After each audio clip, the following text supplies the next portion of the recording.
MLA महराज मलिक इस समय मेरे साथ हैं और आपको बताने चले कि पिछले दिनों जो इन्होंने नेशनल कॉन्फ्रेंस की सरकार को जम्मू कश्मीर में सपोर्ट करा था वो भी अपना वापस लिया था, लेकिन इस समय आज जम्मू कश्मीर का जो सबसे बड़ा मुद्दा बना हुआ है वो नायब तहसीलदार की पोस्टों को लेकर बना हुआ है। हर कोई उसको लेकर अपनी अपनी राय रख रहा है। पिछले कल भी बीजेपी के तमाम एमएलए की तरफ से जम्मू के अंदर एक बड़ा आंदोलन किया गया। हमारे साथ महराज मलिक हैं। महराज मलिक जी, बहुत बहुत शुक्रिया अपना कीमती वक्त देने के लिए। क्या कहेंगे, नायब तहसीलदार की जो पोस्टें निकाली गई हैं उसमें उर्दू को लेकर काफी ज्यादा बवाल मचा हुआ है और क्या तमाम जो नौजवान हैं वो भी काफी नौजवानों की बात नहीं है। देखिए, इसका मसला हल किया जा सकता है। बीजेपी को एक बहुत बड़ा मैंडेट मिला है जम्मू से।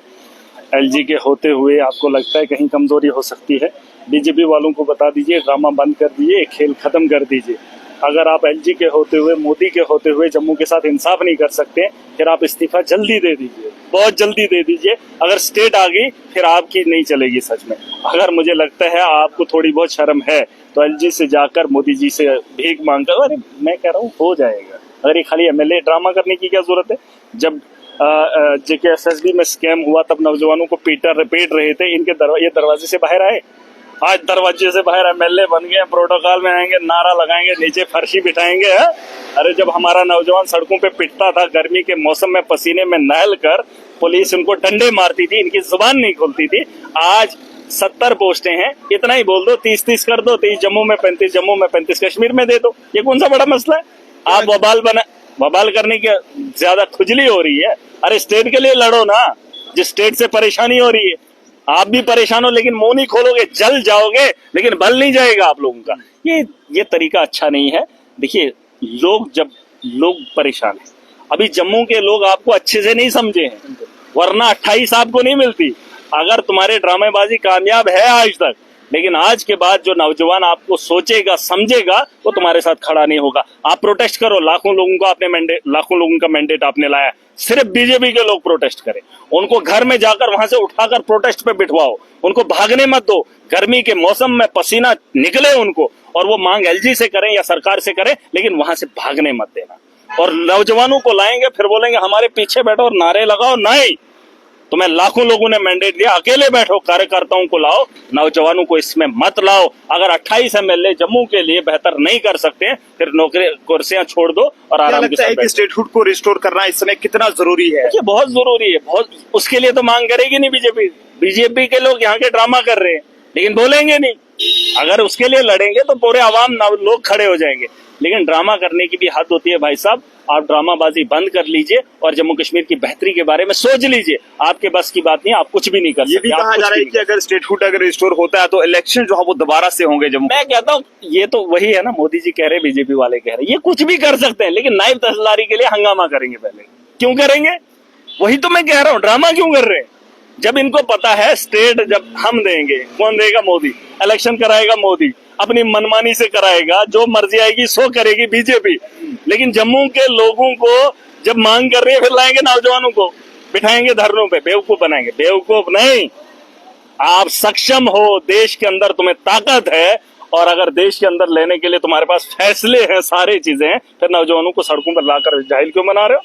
महराज उसका एक हिस्सा है और मैं नौजवानों को इस हाल में नहीं देखना चाहता हूँ। मैं चाहता हूँ पिछले 10 साल के अंदर जो नौजवानों ने प्रोटेस्ट किया, बेरोजगारों ने प्रोटेस्ट किया, कैजुअल लेबरर्स ने प्रोटेस्ट किया, लेकिन इनने मुंह नहीं खोला। आज तुमने इनको 28 लोगों को वोट दिया, इनको लाओ इकट्ठा करके यहाँ पर इकट्ठा करो जीवल के चौक में, और इनको बोलो कि एलजी के खिलाफ बोलना है, बोलो सरकार के खिलाफ बोलना है, बोलो, मगर उठने मत देना। भाई साहब, क्या लगता है कि इसका क्या हल है? जिससे मैं बोल रहा हूँ ये 2 रातें गुजार ले, हल हो जाएगा, चाहे एलजी करे या सरकार। बीजेपी वाले अगर 2 रातें गुजारेंगे तो हल हो जाएगा, मगर सिर्फ नेता लोग नहीं, नेताओं को बिठा लो, पसीने निकले। हाँ नहीं, और कौन लोग? अरे कार्यकर्ता भी आ जाएं तो वो भी ठीक है, लेकिन नौजवान नहीं। नौजवानों ने वोट दिया है, इन्होंने सपोर्ट किया है। उमर सरकार के लिए क्या कहना चाहेंगे? आज बने हुए काफी ज्यादा टाइम हो गया, क्या लगता है कि जिस तरह से काम सरकार को एक ही बात है, देखिए मुझे नाराजगी नहीं है, जो काम आप कर सकते हैं वो नहीं कर रहे हैं। जो छोटे छोटे काम है, मैंने बड़ों की बात नहीं की थी, मैंने ये नहीं कहा था स्टेटहुड आप लाइए, मैंने सिर्फ इतना कहा था जो काम आपसे हो सकते हैं उन कामों को किया जाना चाहिए। 7वां महीना हो गया, जमीनी सतह पर अभी तक जो है टेंडर भी नहीं निकले, काम सुनेगी। अब मैं वही तो बात है। अरे कोई एक तो करता, जमीनी सतह पर काम तो होते, कुछ काम ही नहीं हो रहा है। ये नहीं कि बीजेपी के हो रहे, किसी के भी नहीं, और बीजेपी मुंह नहीं खोलेगी क्योंकि वो अपनी गलतियों को छुपाएगी नहीं। वो चाहती है वो छुप जाए, वो बोलेगी नहीं, जम्मू का जनाजा निकले उनको कोई फर्क नहीं पड़ता। बस जिस वक्त धर्म की बात आए, गाय बकरी भैंस मतलब ऐसे अनाप शनाप कामों की बात जब होगी ना, शराब की बात आएगी, उससे पैसा मिलता है, शराब से कोई धुत होके मर जाए कोई परवाह नहीं, नशा लेकर कोई सड़क पे लेट जाए, उसको गाड़ी कुचल दे, उसकी बात नहीं करेंगे। लेकिन जब दुकान पे बात उठेगी उस वक्त धर्म के साथ खड़े हो जाएंगे। जम्मू के अंदर जो पिछले दिनों एक चोर को पकड़ा गया, लास्ट सवाल है मेरा, और उसको बाद उसे बोनट पर जो बिठाया गया पुलिस द्वारा, इसी देखिए गलत हुआ है। अगर उसने चोरी की है, वो नौजवान है, उसने अगर चोरी की है तो मजबूरी में की है, और उसे अगर चोर बनाया है तो यहाँ के सरकारों ने बनाया है, क्योंकि उसके जज्बात के साथ खेला, उसकी उम्र के साथ खिलवाड़ हुआ है।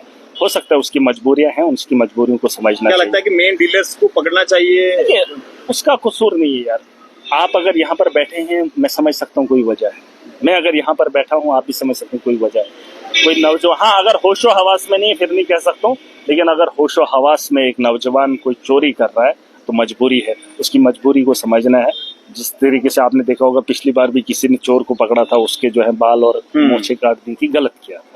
आज भी बनट पे चढ़ा के कानून में रहकर कानून के साथ खिलवाड़ किया, कानून सजा देता, चोरी की सजा क्या होती तो वो हो जाता, लेकिन ये तरीका अच्छा नहीं है। लोग चोरियों से तंग आए हैं, लेकिन ये चोरियां, इस किस्म का माहौल बनाना, आज अगर ये हुआ है बीजेपी के दौर में तो क्यों हुआ है?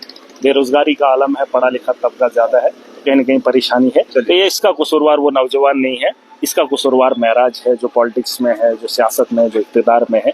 हम उनके लिए बेहतर नहीं सोच पा रहे हैं। और सरकार ने लोन दिया है, दुकानें खुलवाई है, लेकिन उनके हालात क्या है, ऑटो निकाले, ऑटो के साथ क्या खिलवाड़ हो रहा है, इसका भी आप अंदाजा नहीं। चलिए शुक्रिया। एमएलए डोडा महराज मलिक हमारे साथ थे, जिन्होंने जम्मू कश्मीर के कई सारे जो बर्निंग इश्यूज हैं, यानी कि जो मुद्दे हैं जम्मू कश्मीर के, उसको लेकर हमारे साथ तफसील से बातचीत की है। चाहे वो नायब तहसीलदार की जो पोस्टें निकाली गई हैं जिसमें उर्दू कंपलसरी रखी गई है वो मुद्दा हो, या फिर इसके अलावा जो बाकी मुद्दे हैं उमर सरकार के बने हुए, आज काफी ज्यादा टाइम हो गया लेकिन उस पर भी शायद उमर सरकार अब तक खरी नहीं उतर पा रही है। जिस तरह से महराज मलिक ने बताया कि उन्होंने कई सारे काम जो है वहां पर बताए थे, छोटी मोटी डिमांड्स रखी थी, लेकिन वो भी उनकी जो है वो नहीं सुनी गई है। तो इससे आप अंदाजा लगा सकते हैं क्या बाकी एमएलएस के जो काम होंगे, क्या वो हो रहे होंगे उनके इलाके के काम या फिर नहीं। जनता इस बारे में जरूर अपने अपने सुझाव साझा करे और वीडियो को जितना हो सके ज्यादा से ज्यादा शेयर करे। देखते रहे जम्मू ट्रिब्यून, कैमरा पर्सन अभिषेक के साथ नरेंद्र सिंह ठाकुर, जम्मू।